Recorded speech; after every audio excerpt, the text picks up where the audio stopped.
Hello everyone, and welcome back to Rainbow Reads by Roxy. Today's book is called The Gruffalo's Child, written by Julia Donaldson and illustrated by Axel Scheffler.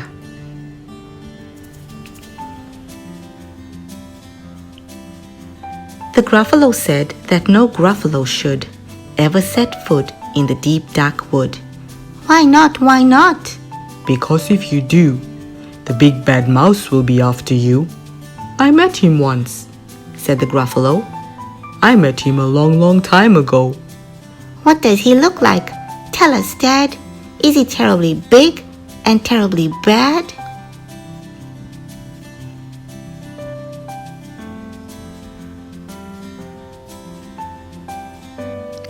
I cannot quite remember, the Gruffalo said. Then he thought for a minute and scratched his head. The big bad mouse is terribly strong, and his scaly tail is terribly long. His eyes are like pools of terrible fire, and his terrible whiskers are tougher than wire.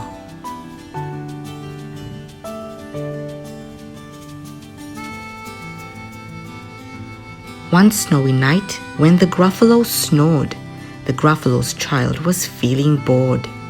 The Gruffalo's child was feeling brave, so she tiptoed out of the Gruffalo cave. The snow fell fast, and the wind blew wild. Into the wood went the Gruffalo's child.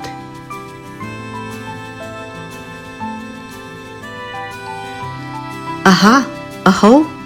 A trail in the snow. Whose is this trail, and where does it go? A tail poked out of a log pile house. Could this be the tail of the big bad mouse? Out slid the creature. His eyes were small, and he didn't have whiskers. No, none at all. You're not the mouse. Not I, said the snake. He's down by the lake eating Gruffalo cake. The snow fell fast and the wind blew wild. I'm not scared, said the Gruffalo's child.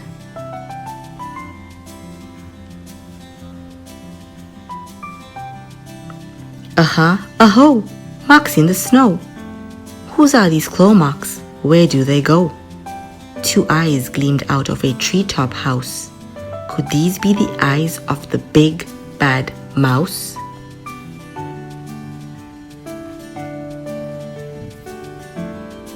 Down flew the creature. His tail was short, and he didn't have whiskers of any sort.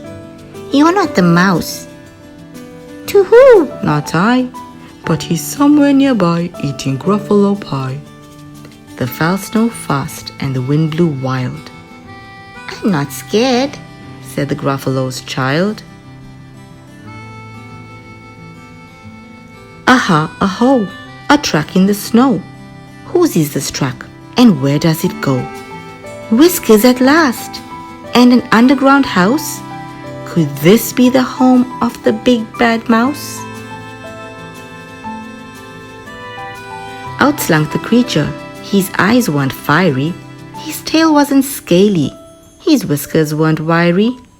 You're not the mouse. Oh no, not me. He's under a tree drinking Gruffalo tea. It's all a trick, said the Gruffalo's child, as she sat on a stump where the snow lay piled. I don't believe in the big bad mouse. But here comes a little one out of his house. Not big, not bad, but a mouse at least. You'll taste good as a midnight feast. Wait, said the mouse, before you eat. There's a friend of mine that you ought to meet.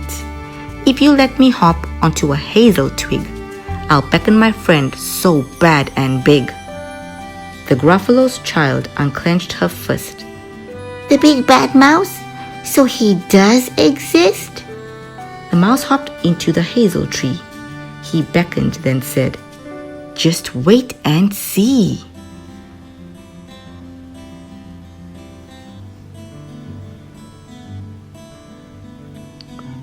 Out came the moon. It was bright and round. A terrible shadow fell onto the ground. Who is this creature so big, bad, and strong? His tail and his whiskers are terribly long. His ears are enormous, and over his shoulder he carries a nut as big as a boulder. The big bad mouse! Yelled the Gruffalo's child. The mouse jumped down from the twig and smiled. Aha, aho! Prints in the snow. Whose are these prints? Where do they go?